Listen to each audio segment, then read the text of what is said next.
Hello students, welcome back to Arpita's classes. आज हम करेंगे chapter 3 cross multiplication method, Hindi में वज्र गुणनफल विधि। इस बार भी मैं आपके लिए सेम एग्जांपल्स लेके आई हूँ, पेयर ऑफ लीनियर इक्वेशंस के टू पेयर्स के। इस एग्जांपल्स को हमने सॉल्व किया था पिछली क्लास में सब्स्टिट्यूशन मेथड से, एलिमिनेशन मेथड से, और आज हमारा नया मेथड है क्रॉस मल्टीप्लिकेशन मेथड। चलिए स्टार्ट करते हैं, देखते हैं। सबसे पहला वाला एग्जांपल उठाते हैं। 2x plus 3y is equal to 5. x minus 2y minus 3 is equal to 0. ठीक है, पहली इक्वेशन और दूसरी इक्वेशन, पहला समीकरण दूसरा समीकरण। It is called linear equation of two variable और we have two equations. Okay, we have to solve two equation by the cross multiplication method. ठीक है, और हिंदी में बोलेंगे हमारे पास दो चरों वाले रैखिक समीकरण हैं, दो समीकरण हैं जिसे हमें वज्र गुणनफल विधि से हल करना है। चलिए स्टार्ट करते हैं। पहले इससे सॉल्व करने से पहले ये जांच लें कि क्या इसके x और y के मान एक निकलेंगे, अनेक निकलेंगे, बहुत सारे मैनी सॉल्यूशंस, या फिर कोई भी सॉल्यूशन नहीं निकलेंगे। उसके लिए हमारे पास एक प्रीजज मेथड है, प्रीजज से करते हैं इसको। प्रीजज के लिए पहले सारा हम एक ही तरफ ले लेते हैं। ए बी सी की वैल्यू, सी की वैल्यू -5 होगी, वो अंडरस्टूड है आपको। चलिए A1 upon A2, B1 upon B2, C1 upon C2। ठीक है, A1 पहले वाले समीकरण का, जो पहली वाली इक्वेशन है, इसका फर्स्ट कॉफिशिएंट होता है x के साथ में जो है, तो हमारे पास 2 गिवन है। एंड A2 दूसरे वाले समीकरण का जो x के साथ में मल्टीप्लीकेशन है वो होता है A2, तो 1 गिवन है। B1 y के साथ मल्टीप्लीकेशन फर्स्ट इक्वेशन का 3, और B2 y के साथ मल्टीप्लीकेशन सेकंड इक्वेशन का, दूसरे समीकरण का, तो -2। C इधर आ जाएगा तो -5। ठीक है ना, x की पावर 0 के साथ में या y की पावर 0 के साथ में मल्टीप्लाई है ये अचर के साथ में, यानी कि कांस्टेंट के साथ में, और यहाँ पे भी कांस्टेंट है हमारा -3 C2। ठीक है, A1 A2 B1 B2 C1 C2। अब देखिए ये रिड्यूस है, पहले ये कोप्राइम है ऑलरेडी। सह अभाज्य 2 1, किसी भी टेबल में 1 1 की टेबल में कॉमन फैक्टर 2/1 रहेगा। 3/2 भी आपका सह अभाज्य, माइनस का साइन ऊपर लगा सकते हैं, माइनस से माइनस कैंसिल हो जाएगा। 5/3 भी आपका कोप्राइम यानी कि सह अभाज्य, ये कैंसिल नहीं होंगे। और ये सारे के सारे आप देख पा रहे हैं कि ये इक्वल नहीं है, इक्वल नहीं है।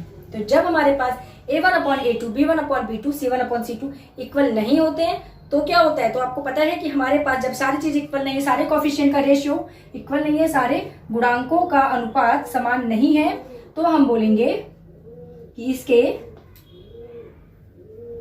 एक हल निकलेगा। ठीक है ना, एक हल। इंग्लिश वाले बोलेंगे वन सॉल्यूशन, वन सॉल्यूशन।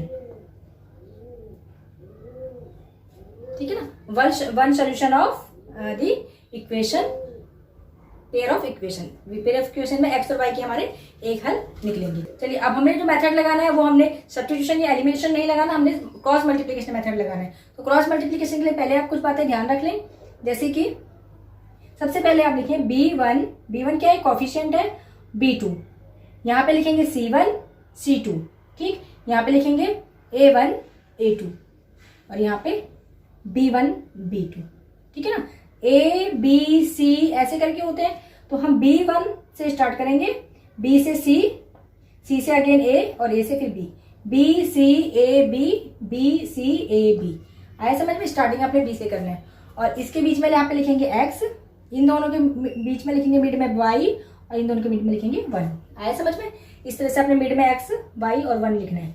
अब क्या करेंगे, जो हमारे ये X है, X/Y/N 1/, ऐसे इस तरह से आप बनाएंगे। उसके बाद हम ये फॉर्मूला याद करने का मेथड है, X/, ठीक है, X whole divided by B1 multiply by C2। B1 C2 से क्रॉस में मल्टीप्लीकेशन होगा, B1 मल्टीप्लाई होगा C2 से, ये मल्टीप्लाई का साइन है, बीच में कोई साइन नहीं है तो ठीक है। एंड B2 मल्टीप्लाई होगा C1 से, B2 मल्टीप्लाई C1। क्लियर, और इन दोनों का डिफरेंस, इन दोनों का अंतर। उसके बाद y का लिख लेते हैं ऐसे ही, is equal to y whole divided by C1 multiply by A2, C1 A2 और minus C2 A1, C2 A1। Is equal to 1 whole upon 1 whole divided by, पूरा विभाजित हो रहा है a1 b2 a1 b2 and a2 b1, ऐसे करके multiply, cross में multiplication हो रही है, यानी कि वज्र गुणनफल हो रहा है, ऐसे ऐसे गुणा हो रहे हैं a2 b1। आया समझ में यहाँ तक? इस तरह से ही आ जाएगा। अब देखो जब हमें x की वैल्यू निकालनी है, x upon b1 c2 minus b2 c1, ये इक्वल है 1 upon a1 b2 minus a2 b1, इसके इक्वल है।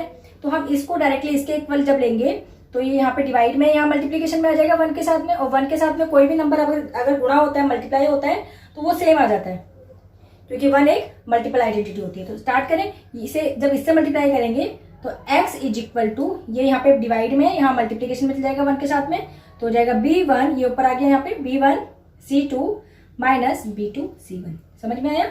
और ये नीचे रह गया डिनोमिनेटर में, हर में रह गया a1 b2 minus a2 b1।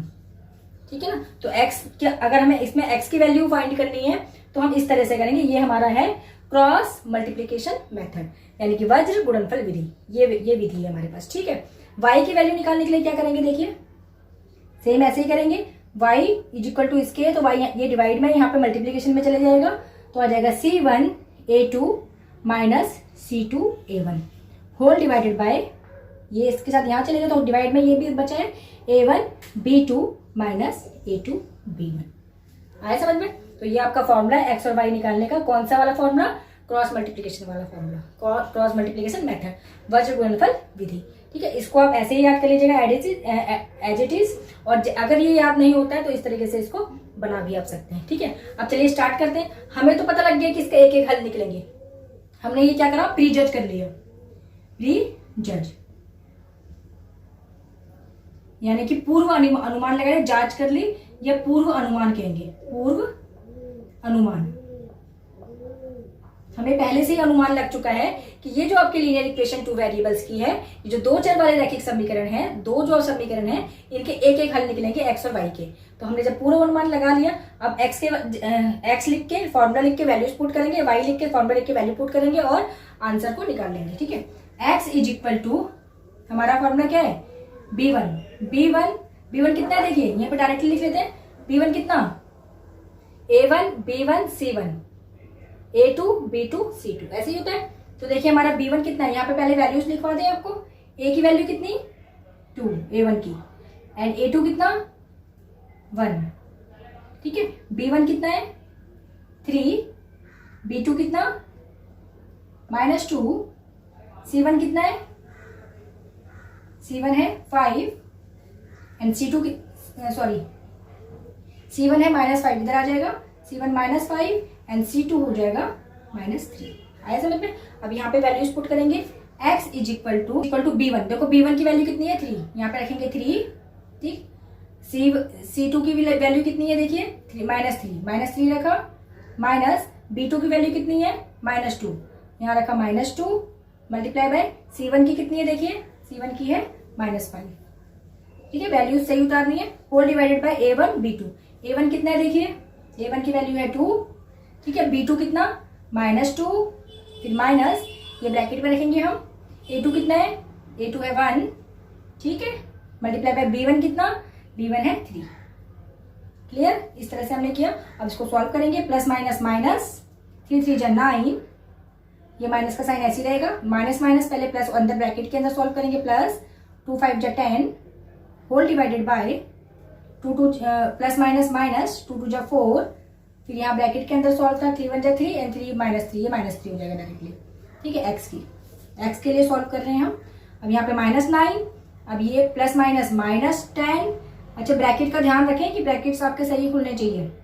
अब माइनस माइनस प्लस हो जाएगा, 4 और 3 हो जाएगा 7, और बड़े डिजिट का साइन या बड़े नंबर का साइन हमारा लगाता है माइनस, ये माइनस लग गया। अब ये माइनस माइनस हो जाएंगे प्लस।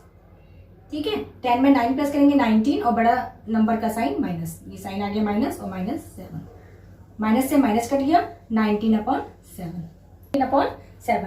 अब देखो ये वाला जो मेथड है ये ज्यादा इजी है। देखो अगर आपको फॉर्मूला याद हो जाए तो फॉर्मूला आप लगा के जल्दी से इसको सॉल्व कर सकते हैं, x की वैल्यू फाइंड कर सकते हैं और y की अलग से वैल्यू फाइंड कर सकते हैं। x और y की वैल्यू हमें मिलेगी भी या नहीं मिलेगी, ज्ञात होगी नहीं होगी, उसके लिए हम प्रीजज यानी कि पूर्वानुमान इस तरीके से भी लगा सकते हैं। हमारा आंसर x की वैल्यू 19/7 जब हमने सब्स्टिट्यूशन मेथड से किया था तब भी आया था, तब इसको सॉल्व किया था, और जब हमने एलिमिनेशन मेथड से सॉल्व किया था इन 2 इक्वेशंस को तो तब भी हमारा आंसर 19/7 आया था, और अभी हमने क्रॉस मल्टीप्लिकेशन मेथड से सॉल्व किया तब भी हमारा आंसर x की वैल्यू 19/7 आते हैं। अब देखिए जरा y की वैल्यू कितनी आती है, y की वैल्यू उसमें कितनी आई थी आपको याद है?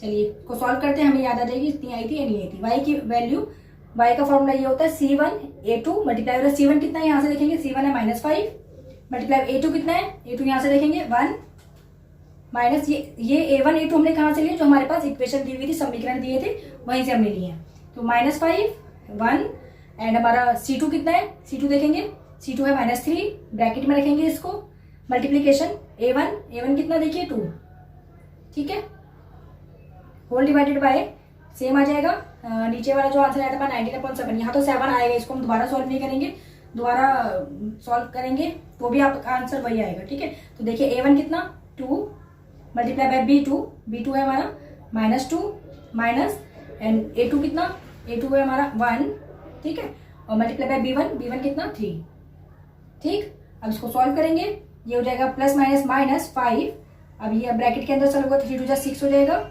-6, ठीक, और यहाँ पे +-2 2 4 और ये -3, ठीक। यहाँ पे हमारा माइनस प्लस होके यहाँ पे तो 7 देगा -7, ठीक है, और यहाँ पे माइनस प्लस हो जाएगा 5 + 6। जब साइन की मल्टीप्लिकेशन गुणा हो रही है तो माइनस हमें प्लस देता है, ठीक है।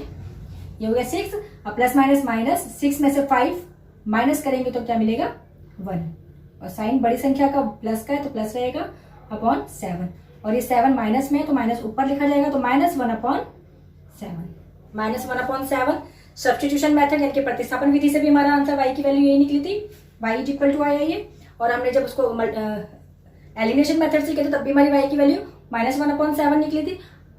एलिमिनेशन मेथड को हिंदी में विलोपन विधि, और जब हमने यहाँ पे अभी वज्र गुणनफल विधि से यानी कि क्रॉस मल्टीप्लिकेशन मेथड से सॉल्व किया है ये वाला फॉर्मूला लगा के, तब भी हमारी y की वैल्यू -1/7 आई है, सेम इक्वेशंस की, सेम पेयर ऑफ इक्वेशंस की, ठीक है ना, जो हमारे पास ये समीकरणों के युग्म दिए हैं, ठीक है, समझ में आ गया।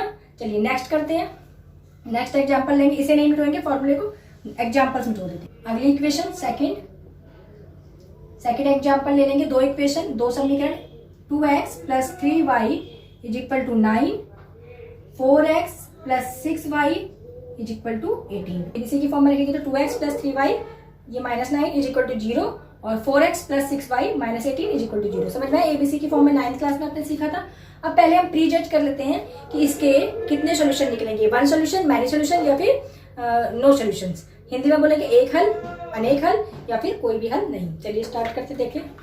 प्री जज पूर्व अनुमान लगाने का मेथड, जांचने का मेथड।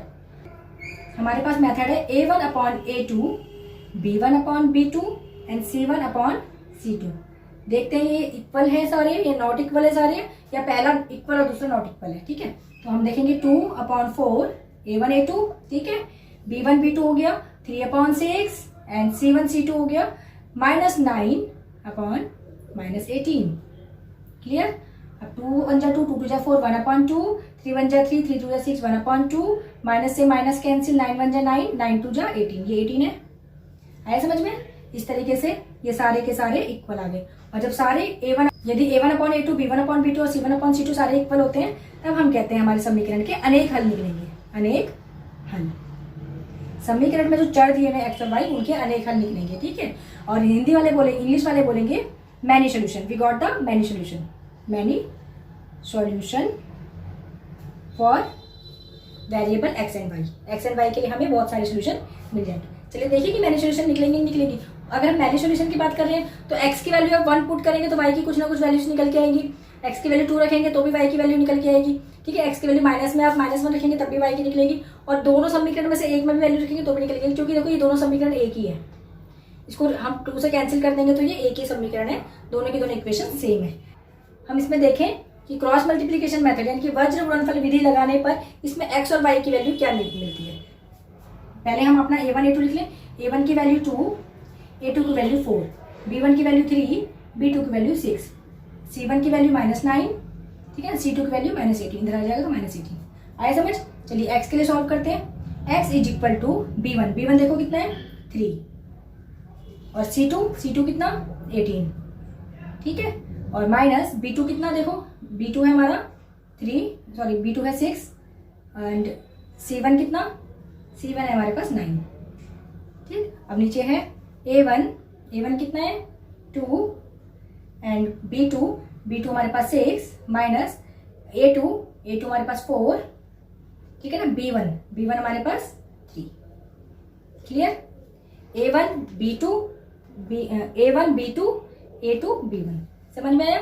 चलिए सॉल्व करेंगे तो ये हो जाएगा 18 3 जा कितना, 18 3 जा 54 माइनस 6 9 जा 54 is equal whole divided by 6 2 जा 12 माइनस 4 3 जा 12।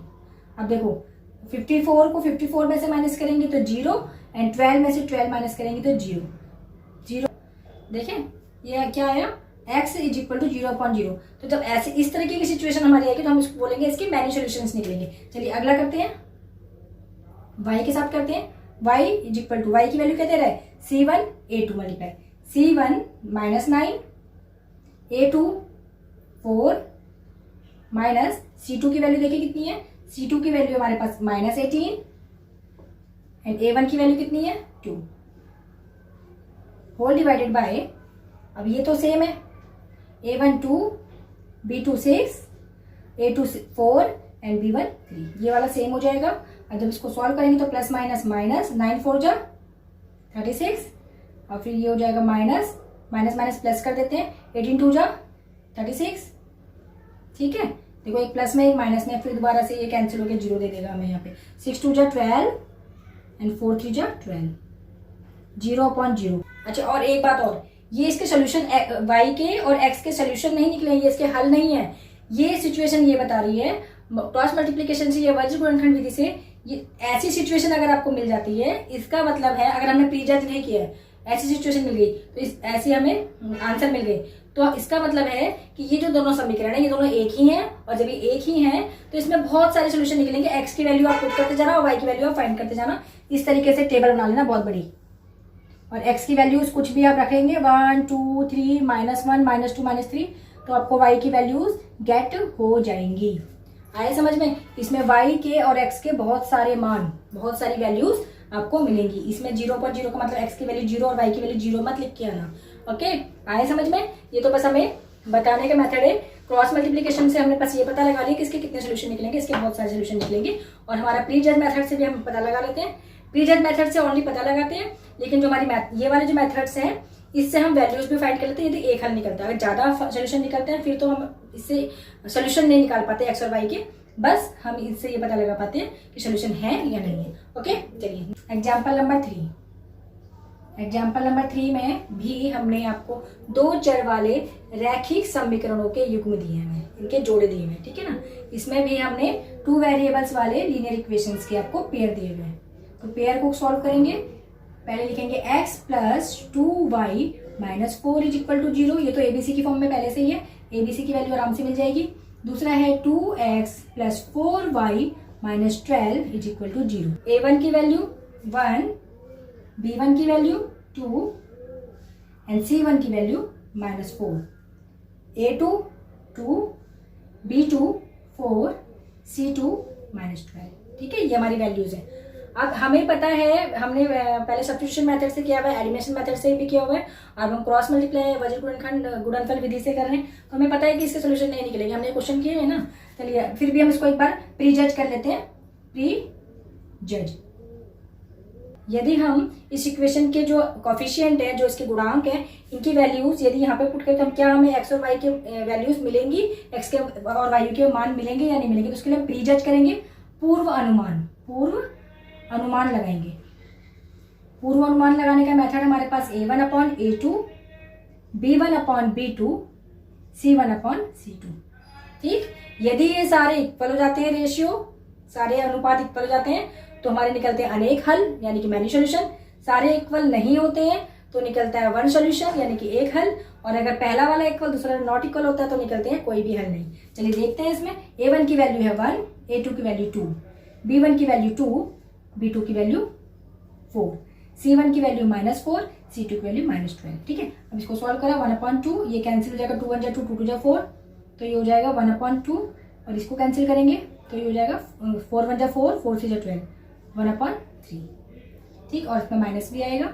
अब देखो ये दोनों तो इक्वल है, 1/2 और ये नॉट इक्वल है, तो यानी कि ये इक्वल है और ये नॉट इक्वल है। जब ऐसी सिचुएशन हमारे पास इस तरह की हमारे पास अवस्था आती है, तब हम कहते हैं कि इसमें कोई भी हल नहीं निकलेंगे, कोई हल x और y का कोई मान नहीं निकलेगा, कोई हल नहीं होगा, नहीं होगा। अगर कोई हल नहीं होगा इसका मतलब ये समीकरण हमने गलत दिए हैं।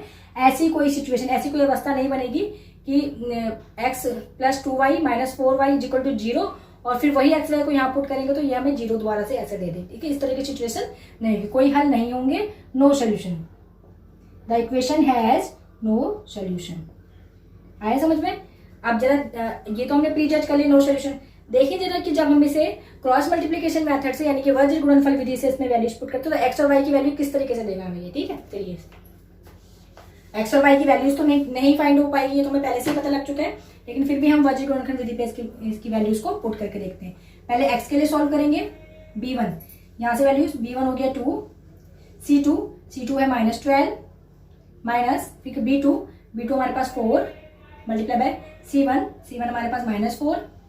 ठीक है, इसको ब्रैकेट में रखेंगे आप, होल डिवाइडेड बाय a1 हमारे पास 1 मल्टीप्लाई बाय b2 हमारे पास है 4।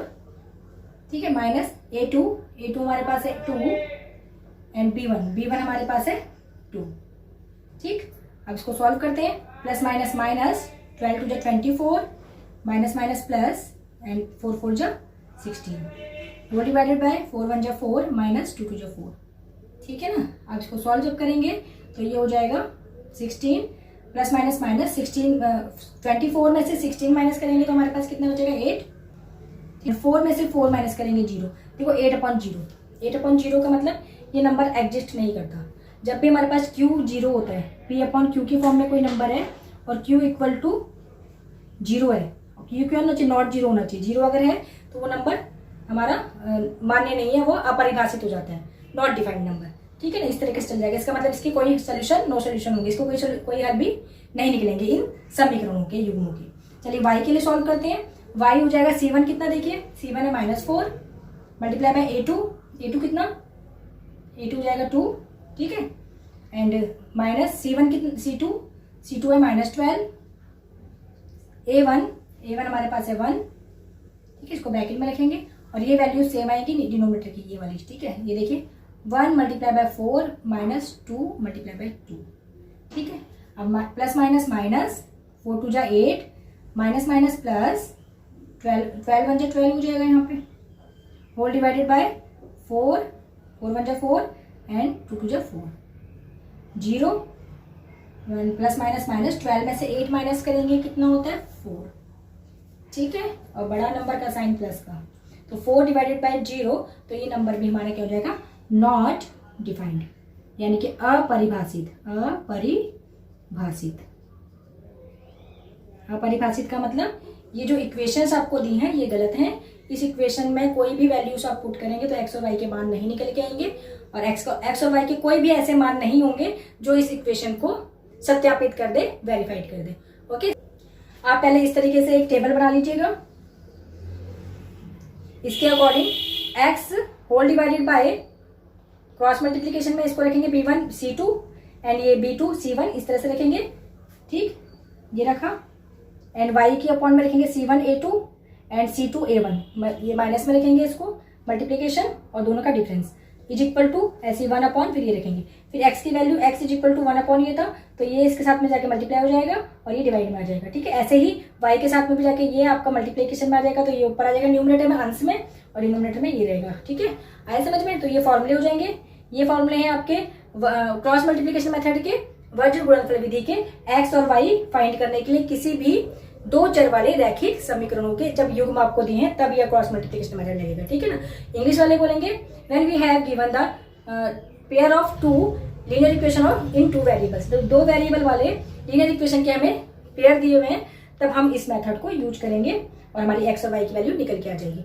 एक्स और वाई की वैल्यू आएगी भी या नहीं आएगी उसके लिए आप प्री जज भी कर सकते हैं। पहले से भी पूर्वानुमान लगा सकते हैं। ओके, समझ में है? अच्छा, और कुछ स्टूडेंट्स को ये होगा कि ये क्रॉस मल्टीप्लिकेशन मेथड पता नहीं हमारे एग्जाम में आ रहा है या नहीं आ रहा है, आउट ऑफ सिलेबस भी हो सकता है, लेकिन आपको आना तो चाहिए, क्योंकि पढ़ाई हम एग्जाम के लिए नहीं करते हैं, हमें सारी चीज़ें जो भी आपके मेथड्स हैं वो आनी चाहिए। जो किसी भी मेथड से अगर हमें एक्स और वाई की वैल्यू निकालने के लिए कहते हैं और हमें आता हो तो अच्छी बात है ना, ठीक है ना। तो पढ़ाई करते रहिए, क्योंकि पढ़ाई only examination point of view से नहीं होनी चाहिए, आपकी नॉलेज को बढ़ाती है और आपको तीनों मेथड, और जो आप नेक्स्ट क्लास में हम करेंगे ग्राफ मेथड, ग्राफ से किस तरीके से हम पता लगाएं एक्स और वाई के कितने मान निकलेंगे। ओके, तब तक के लिए आप लोग प्रैक्टिस करते रहिए। आप लोग इन्हीं क्वेश्चंस को दोबारा से करेंगे, और इसके वीडियो के अंत में, एंड में मैं आपको कुछ क्वेश्चंस और देती हूँ, और वही वाले क्वेश्चन रिपीट कर सकती हूँ मैं, वही वाले क्वेश्चन रिपीट करूंगी। और उसको पहले हमने सब्स्टिट्यूशन मेथड से किया था, फिर हमने किया था एलिमिनेशन मेथड से, अब हम करेंगे क्रॉस मल्टीप्लिकेशन मेथड से।